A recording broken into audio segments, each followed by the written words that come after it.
falar hoje sobre planejando o futuro dos nossos filhos. Planejando o futuro dos nossos filhos. Abra comigo a sua Bíblia no primeiro livro dos Reis, capítulo 20, verso 11. 1 Reis 20, 11. A classe de catecúmeno está tão grande que, vai-se embora agora, todo mundo para lá, as mães vão para ali, fica eu e vocês aqui, quase ninguém. Como é? 20, verso 11. Diz assim o texto. O rei de Israel respondeu e disse: Dizei-lhe, não se gabe quem se cinge como aquele que vitorioso se descinge. Não se gabe o que se cinge como aquele que vitorioso se descinge. Vamos orar? Dê ao presbítero André que ore, por favor.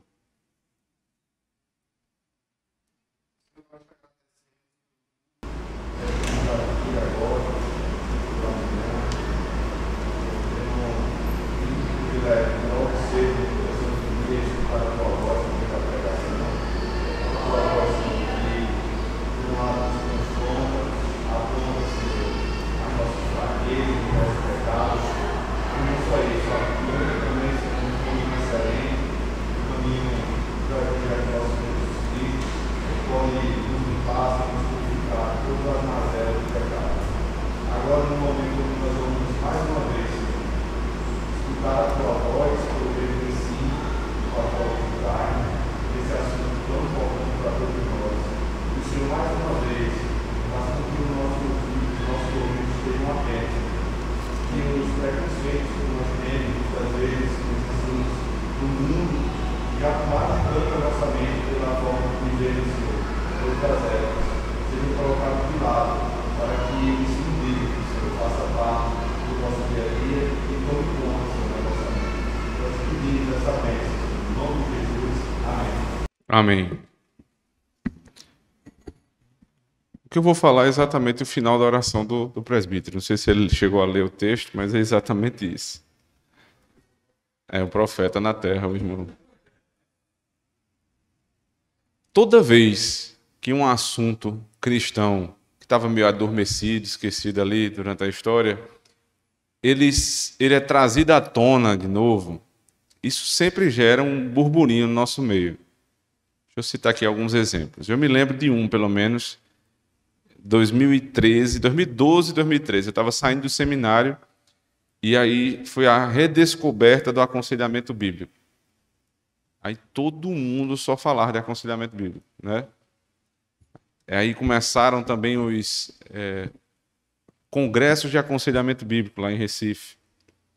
Era um atrás do outro. Você tinha os palestrantes, Paul Tripp, Ted Tripp, o pastor Douglas Lima, o pastor Douglas Wilson. Muitos vieram de fora para cá para cooperar com esse trabalho de redescobrimento do aconselhamento bíblico, que é uma bênção, né? Eu fiz minha monografia do bacharel em aconselhamento bíblico, fiz a minha dissertação de mestrado também em pregação como ferramenta do aconselhamento bíblico, ou seja, eu realmente me envolvi nisso aí.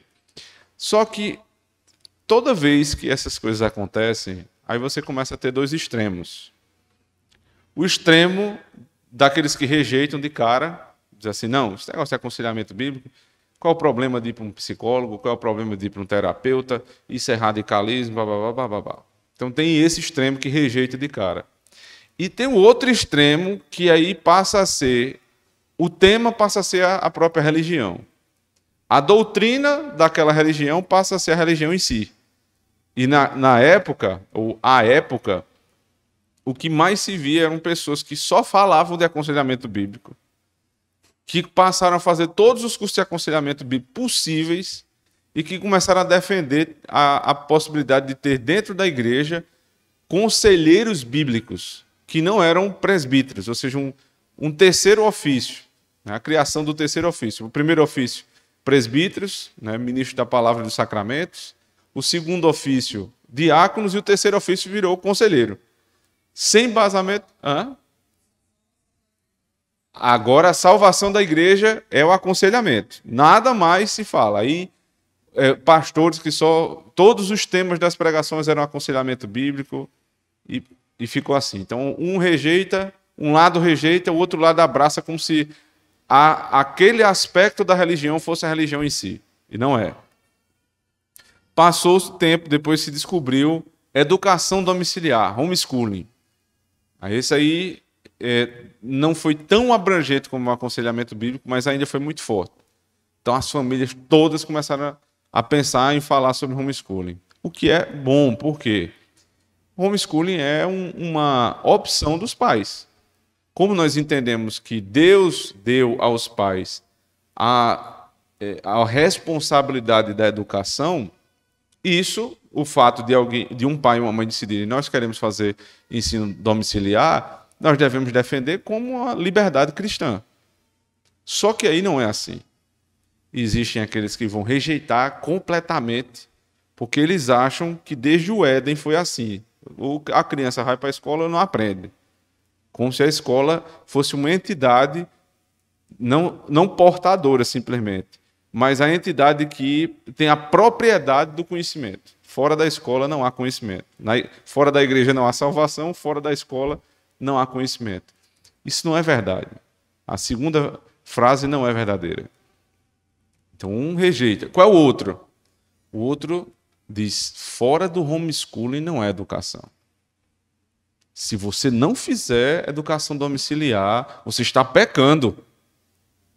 Aí vai para Deuteronômio 6, olha aqui, os pais, é o ensino dos pais aos filhos. Mas peraí, Deuteronômio 6 é um texto que você está dizendo que Deuteronômio 6 foi escrito contra a escola? Estava lá, Moisés recebeu Deus aquela revelação e disse, aqui é contra a escola, para que nunca tenha escola. Ou é porque Deuteronômio 6 está nos ensinando a responsabilidade que nós temos em termos de ensino religioso com os nossos filhos, que a gente não pode terceirizar para ninguém. Não é isso? E que a educação dos filhos como um todo, a gente não pode entregar nas mãos de ninguém. Muito embora alguns aspectos da educação possam sim ser terceirizados sob a supervisão dos pais. Toda a história do cristianismo diz que essa segunda opção é melhor. É a verdadeira. Essa é a interpretação, por exemplo, que a história até a Idade Média, para não estender muito, compreendeu. Existiam as mães que ensinavam seus filhos, existiam os pais que juntavam-se, né, faziam uma espécie de associação e contratavam um professor, um tutor para ensinar os seus filhos, e depois passaram a existir as escolas. Isso foi crescendo e a escola foi se estruturando. A ponto, na Reforma Protestante, João Calvino, que é tão celebrado no meio reformado, um dos primeiros grandes projetos dele foi a Academia de Genebra. Ou seja, aí você tem um meio termo, um equilíbrio. A possibilidade, a liberdade do ensino doméstico e a liberdade de se colocar seu filho na escola. As duas coisas. Esse é o equilíbrio. O equilíbrio no aconselhamento bíblico é o seguinte: nós não vamos deixar as nossas almas sendo cuidadas pelos terapeutas, mas também não vamos fazer disso o nosso cavalo de batalha. O aconselhamento bíblico é parte de um ministério pastoral, que não pode ser terceirizado para ninguém. São os pastores que vão cuidar das almas dos crentes. E ponto final. Mas sempre é difícil falar nesses termos. E quando a gente vai falar sobre planejamento da vida dos filhos, é mais difícil ainda.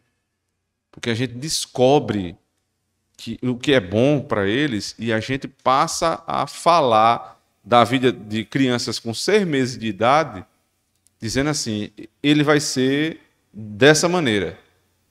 Esse meu filho aqui, ele vai ser um gênio, eu não aceito nada menos do que um intelectual, ele vai ser um homem mais honesto do que todos, vai casar com uma mulher perfeita, esse tipo de exagero que a gente vai colocando sobre os ombros dos nossos filhos e trazendo um problema para nós mesmos e para eles.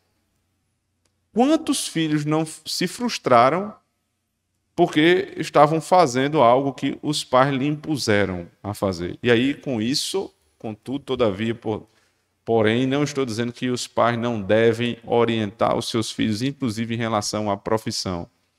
Eu estou dizendo que nós não podemos impor um peso além daquele que eles podem suportar. Querer fazer do seu filho perfeito, ele não vai ser. E aí, quando ele demonstrar que não é, o que acontece é que você se frustra. Você vai fazer seu filho sofrer e você vai se frustrar. É por isso que ele cita aqui, veja, o texto de Tiago, capítulo 4, verso 13, para quem está com o livro, página 170. Ele diz, como qualquer pessoa envolvida em um trabalho difícil e exigente, os pais não devem ser falastrões a respeito dos detalhes dos seus planos antes que se concretizem. Não devem contar com os ovos antes que a galinha os ponha. E não devem ignorar o apóstolo Tiago. Atendei agora, vós que dizeis que hoje ou amanhã iremos para tal cidade, e lá passaremos um ano, e negociaremos e teremos lucros. Vós não sabeis o que sucederá amanhã. Que é a vossa vida? Sois apenas como neblina que aparece por um instante e logo se dissipa. Em vez disso, devias dizer, se o Senhor quiser, não só viveremos, como também faremos isto ou aquilo. Não fique falando do que seu filho vai ser. Não fique falando do que você vai fazer para que ele seja aquilo ali. Faça. Faça. O trabalho de um pai e de uma mãe não tem nada de glorioso externamente. O que é que há de glorioso em você? No meio da noite, a gente estava comentando isso lá em casa ontem. No meio da noite você está lá, aí o menino passou 2 horas para dormir.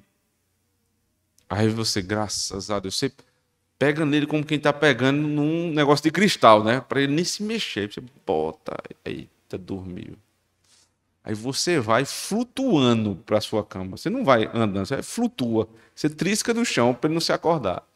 Aí você deita, graças a Deus. Aí o menino, ué.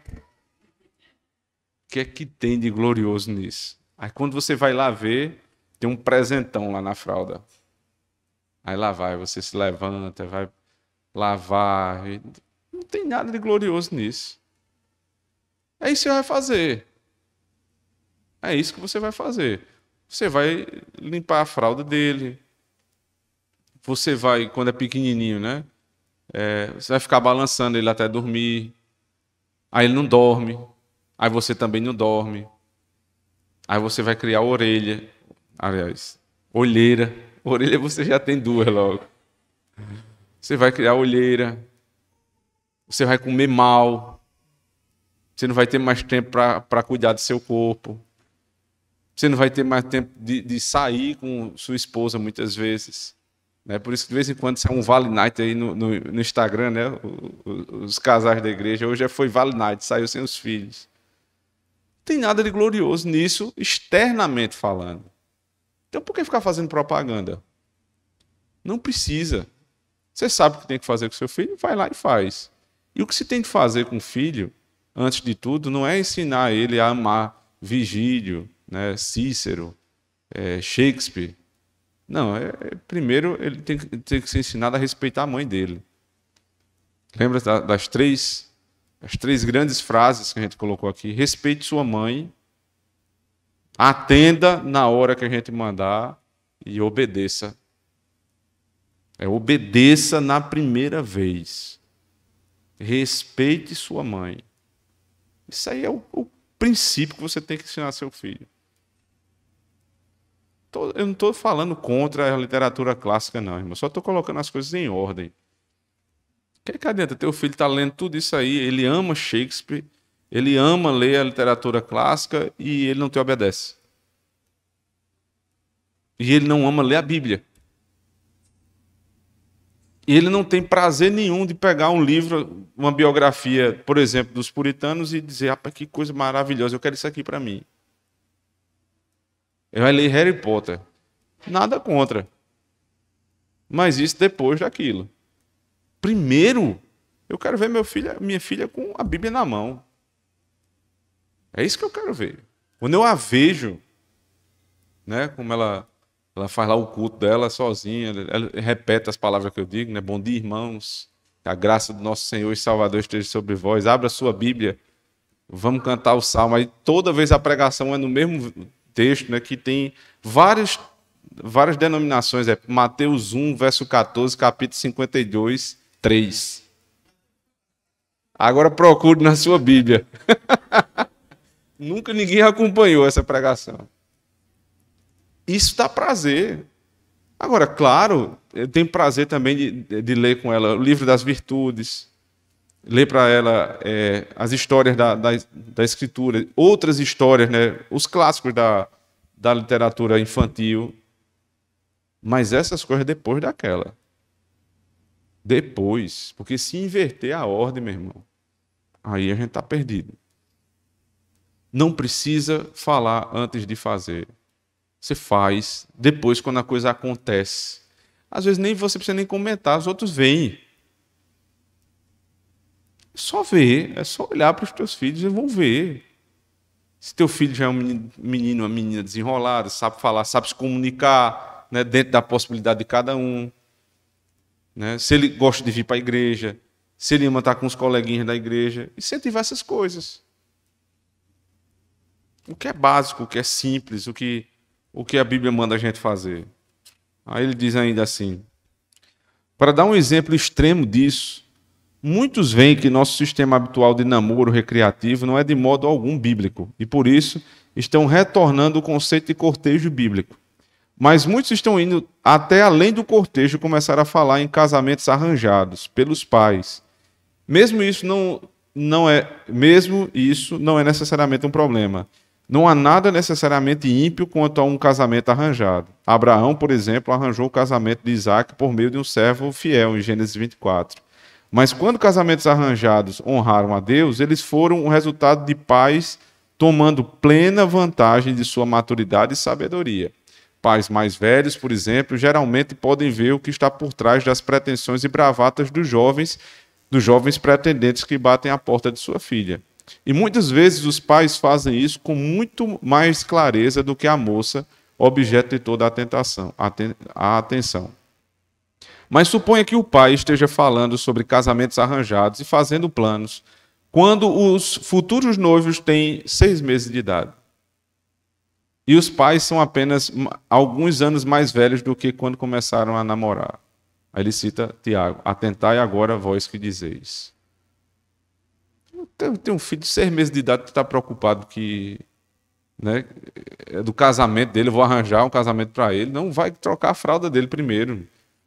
Vai ensinar o teu filho a falar, vai ensinar ele o catecismo, vai ensinar ele as histórias da Bíblia, vai ensinar um monte de coisa. Que preocupação com o casamento agora? Né? Eu nunca vi isso tantas vezes acontecendo como nos atendimentos aos pais para o Instituto John Knox, para a tutoria. Ontem, uma mãe veio falar comigo assim e disse, meu filho vai fazer 2 anos, ele pode entrar na tutoria? Eu disse, pode. Aí ela disse, eu não vi história e geografia. Vocês têm história e geografia? Pelo amor de Deus, teu filho tem 2 anos, não sabe nem falar ainda. Está preocupado com história e geografia? História e geografia ele tem que ler, minha filha. Ele tem que falar, em primeiro lugar, né? Para não ser um bicho, falar com as pessoas, ler, escrever muito bem, conhecer, dominar a língua dele. Aí quando ele dominar a língua, aí vamos pensar nas outras coisas, vai ter tudo isso aí, não se incomode não. Mas é uma ansiedade assim para... E tem grego, tem latim. Disse, não, minha filha, primeiro tem português. Primeiro as primeiras coisas. Primeiro português, depois você...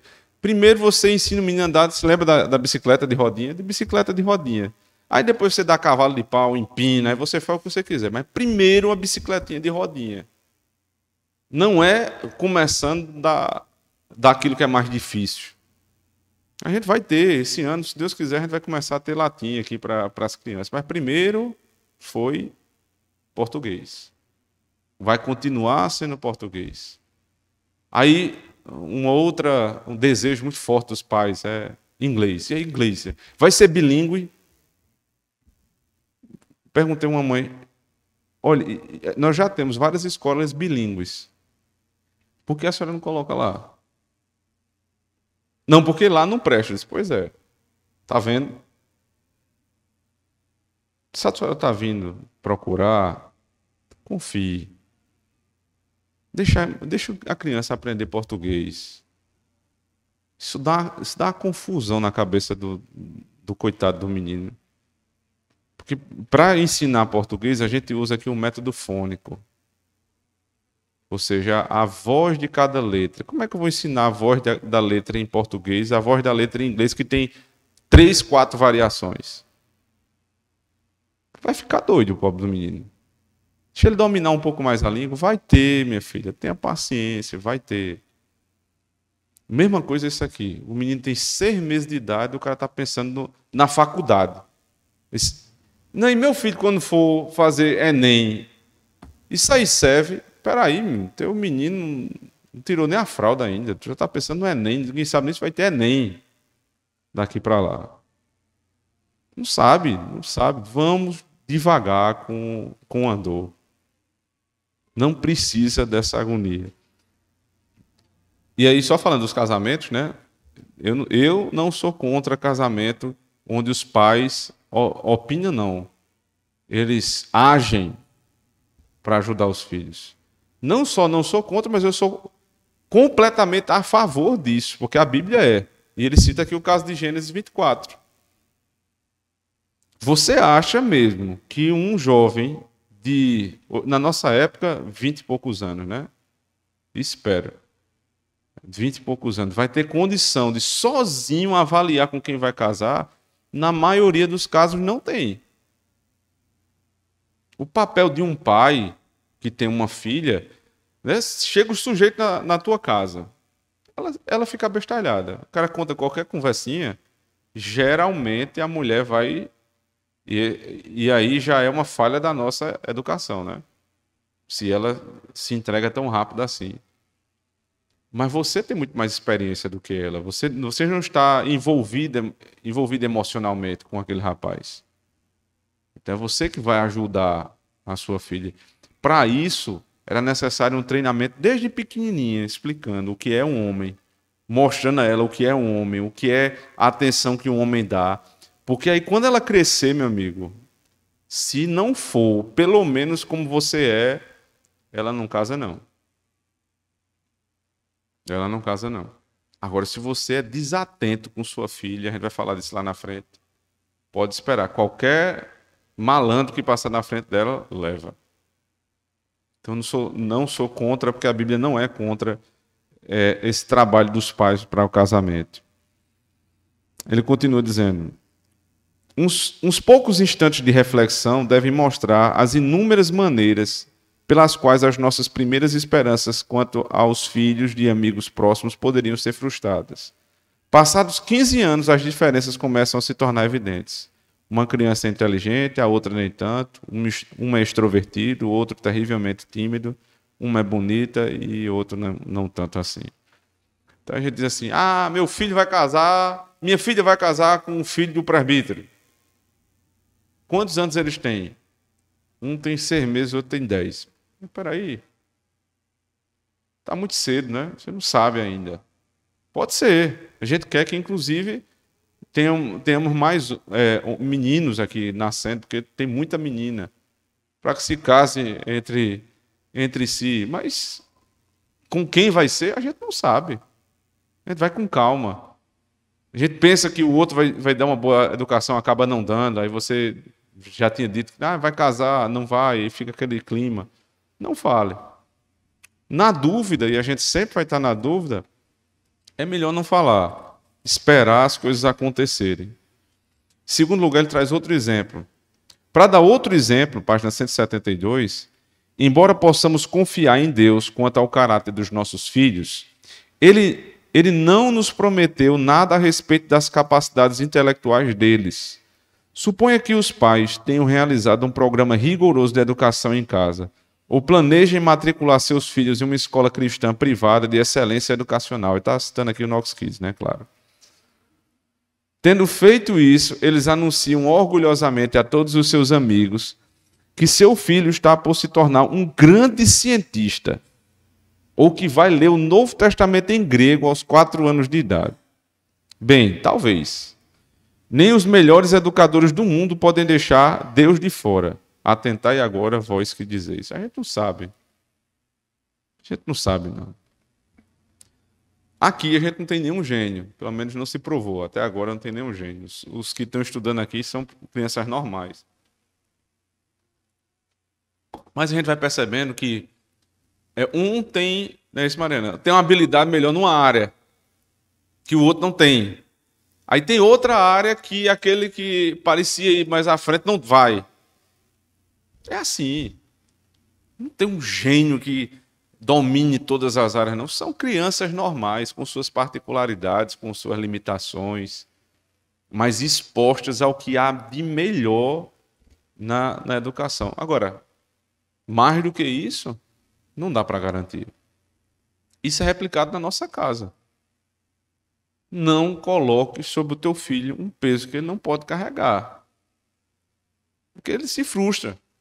E vai ser ruim para ele, né? Ele continua dizendo ainda: os pais devem estabelecer objetivos para seus filhos e então agir de modo consistente com tais objetivos. Esses objetivos certamente são lícitos. E porque os interesses são variados, os objetivos também variam. Alguns objetivos podem ser de caráter esportivo, outros musicais, linguísticos e assim por diante. Mas os pais devem lembrar que em toda essa obra dependem totalmente da vontade do Senhor. E porque a vontade dele em tais coisas ainda não foi revelada, é muito importante guardar os nossos lábios em humildade e, se dissermos alguma coisa, falemos, se o Senhor quiser. Você pode traçar vários planos aí para o seu filho, mas você não sabe o que Deus quer realmente para ele. Por um motivo óbvio. Nós temos a Bíblia como a palavra de Deus. Mas aí, onde está na Bíblia que o seu filho vai ser médico? Que o seu filho vai se casar aos 26 anos? Que ele vai ter uma excelente esposa? Não tem nada disso. Não tem nada disso. Agora, existem grandes promessas que, se nós formos diligentes na educação deles, os resultados virão. Quais, nós não sabemos ainda. Então, por isso que a gente não deve falar antes de acontecer. Ele vai mudar um pouquinho agora o tema, mas é uma mudança sutil ainda, tratando sobre os planos dos nossos filhos. Vai falar sobre a insegurança a respeito das filhas mulheres. Ele diz: a insegurança será evidente a pais atentos se eles a observarem muito antes que ela se manifeste como desobediência. Por exemplo, as meninas devem ter uma grande aversão a homens desconhecidos. Se uma menina sobe no colo de um homem desconhecido, quase por impulso, e gruda nele, feito cola, essa menininha deve ter problemas. Se ela não está recebendo atenção masculina suficiente de seu pai em casa, ela vai buscá-la, seja lá onde for. Aqui, pais de meninas. Se sua filha chegar, as que existem e as que ainda vão vir, chega num lugar, a primeira coisa que ela faz, corre para o colo de um homem, meu amigo, tem um problema seríssimo com a sua relação com ela. Porque da natureza da menina, ela é muito mais apegada ao pai do que à mãe. Né? Para o desespero das mães, que carregaram 9 meses e depois vem que a menina é mais apegada com o pai em certas circunstâncias. Circunstâncias que exigem proteção, por exemplo. Ela agarra nas pernas do pai. Por quê? Porque ela tem medo. E ela percebe claramente que o pai tem muito mais força do que a mãe. Então, ele vai procurar a proteção maior. Isso é lógico. Né? Muito embora, quando ela se vê em um momento de dor, aí ela geralmente não procura o pai, de agonia. Ela vai procurar a mãe. Porque ela sabe que a ternura, a misericórdia, tudo é mais fácil de perceber na mãe. Agora, se tua filha gosta de ficar com homens desconhecidos, se ela não tem aquela rejeição natural, é natural aquilo ali, viu? Chegou numa roda assim, tem um monte de homens, chega uma menina, ela se retrai todinha da natureza da mulher. A gente deve incentivar ela a falar com oi, tudo bem, mas sair de colo em colo, primeiro que isso é perigoso, e segundo, que é demonstração que ela está insegura. O problema dessa insegurança nas meninas é porque elas vão crescendo distantes dos pais, sem se sentir protegidas pelos pais, e rapidamente elas procuram namorar. Já percebeu isso? Jovens de 13, 14, 15 anos já estão doidos atrás de um homem. O que é isso? Para que isso? É porque ela não tem um homem em casa. A mulher não vive sem um homem. Não vive. Não, você pode estudar todos os livros que você estudar, mas se você olhar para a realidade, é assim. A mulher não vive sem um homem. Ou ela tem um marido, ou ela tem um pai. Ou então ela está em busca de um marido. Ela não vive sem um homem. Claro, no sentido metafórico. Com todas as limitações de uma metáfora. Mas ela vai buscar. Então, se ela chegou a 13, 14 anos, o pai não dá atenção, o pai não vive uma vida de relacionamento verdadeiro com a filha, e ela precisa de um homem, ela procura o namorado. Você pode perceber como é que é a relação dessas menininhas com o namorado dela. Geralmente é da mesma idade ou é mais velho? É mais velho, meu amigo. É mais velho. Olha, no meu tempo de colégio, a gente era nos guris, a gente ia jogar bola na quadra, 12, 13 anos, jogar bola na quadra, se rasgar todinho, sair de lá todo suado, e as meninas estavam fazendo o quê? Estavam namorando com os caras de 18 anos. Eu achava uma bagunça aqui, né? Eu achava até uma... Era uma covardia dos caras, né? Porque os caras com 18 anos, a gente com um moleque jogando bola tudo suado, não dava nunca pra gente. Aí, agora que eu fico pensando, rapaz, o que era aquilo ali? Na verdade, era carência. Era insegurança. Ela precisava de um homem, não tinha um pai em casa. Aí ela procurava um pai fora. Um homem de 18 anos, 20 anos. Namorando com meninas de 13, 14, 15 anos. O que é isso? Falta de atenção dos pais. Ele diz, quando eu era garoto, minha família, Douglas Wilson, minha família foi visitar algumas pessoas que tinham uma filha pequena.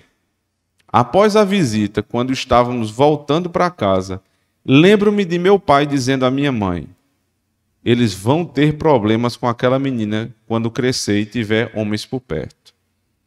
A menina não conhecia meu pai muito bem e ela havia sido amigável demais.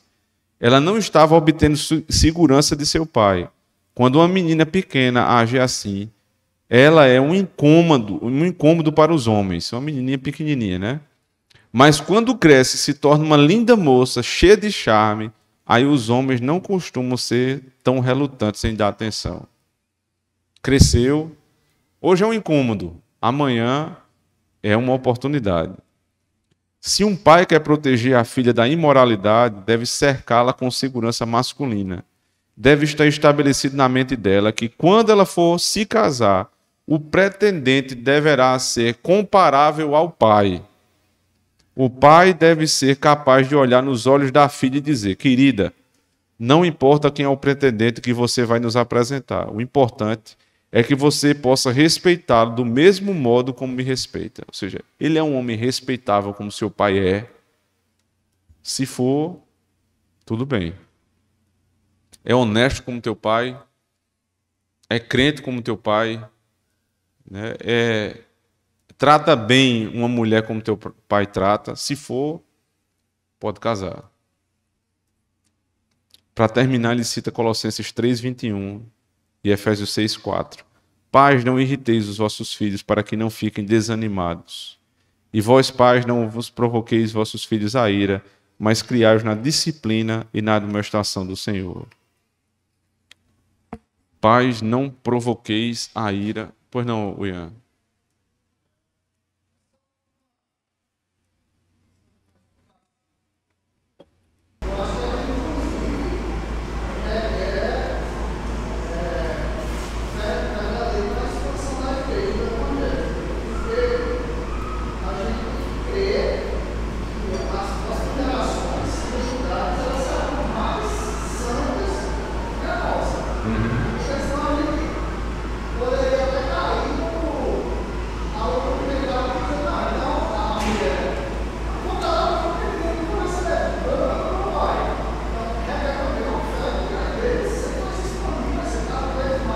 requer uma fé, requer uma igreja que esteja buscando isso.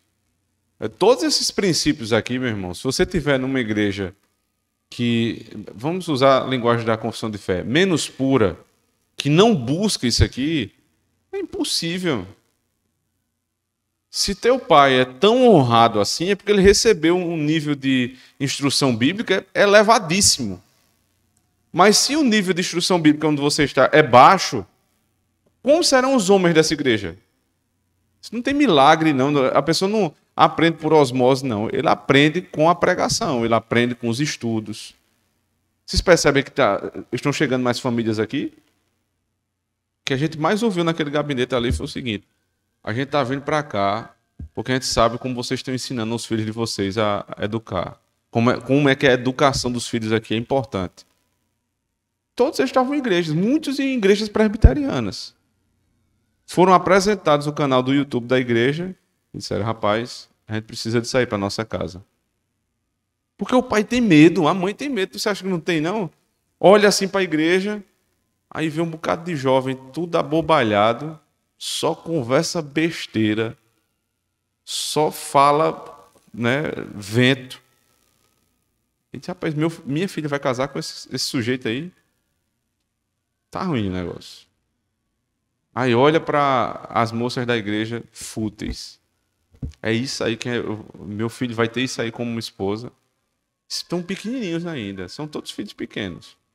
Mas estão enxergando lá na frente. Aí alguém diz: mas tem um lugar ali que o pessoal se preocupa com o ensino, de verdade. Aí vem e fica por ali. Mas é verdade, é verdade. E aí começa a ser gerada ser criada uma nova geração dentro da nossa igreja. E isso aqui precisa se multiplicar. Isso aqui precisa se multiplicar. Para, como o Ian está dizendo, isso só faz sentido se for algo abrangente, senão não vai muito longe. Mas é o seguinte, uma coisa é certa, nós não estamos aqui, eu vou repetir, para revolucionar o mundo. Nós estamos fazendo isso aqui por conta das nossas almas e por conta das almas da nossa família. Se a gente não mudar o mundo, vamos tentar mudar pelo menos Campina Grande. Se não mudar Campina Grande, vamos pelo menos aqui mudar aqueles que são membros dessa igreja. O que não pode é continuar do jeito que está, no sentido geral. Só para a gente terminar, quando ele fala sobre provocar a ira, ele diz aqui, Douglas Wilson faz uma distinção. A ira parece estar mais sendo provocada aos meninos. E provocar o desânimo é às meninas. A ira é o seguinte: você não dá atenção ao seu filho, você não trata o seu filho como homem, né, fazendo brincadeiras de homem, levando para lugares que homens gostam, dando uma educação masculina, ele se ira contra você. E muitos descontam no contrário, né? Vão passar a gostar de homens também, pela falta de um homem. E as meninas, elas desanimam. Elas perdem o ânimo, elas perdem a segurança. E aí vão procurar essa segurança em outro lugar. Não façamos muitos planos elevados para sair dizendo a todo mundo, irmãos. Vamos fazendo o básico, vamos fazendo aquilo que é possível ser feito, mas bem feito. Todo dia, bem feito. Primeiro, orar pelos filhos, pela casa, pela esposa, pelo esposo, todo dia. Não bota o seu pé no chão na hora que você se acorda sem fazer isso. Culto doméstico todo dia. Nem que seja 5 minutos, nem que seja 10 minutos, mas é todo dia, todo dia, todo dia. Estabeleça os princípios da sua casa, os valores da casa. Os valores são esses, são claros. Respeite sua mãe. Obedeça à lei de Deus e obedeça da primeira vez. Ensine, instrua. Quando essas coisas forem acontecendo, vocês vão perceber que os resultados vão surgindo. São resultados que só os pais atentos vão perceber. Mas quando eles forem crescendo, aí vocês vão ver realmente os frutos dessa educação. como são bons e são duráveis.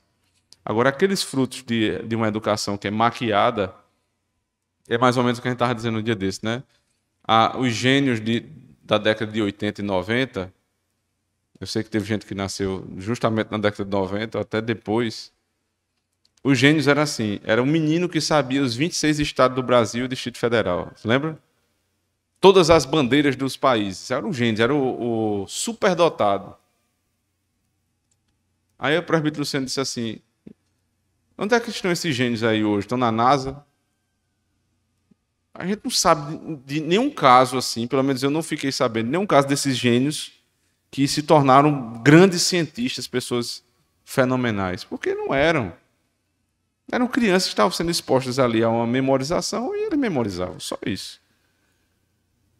Desenvolver um pensamento, um raciocínio, uma visão de mundo é muito superior a decorar.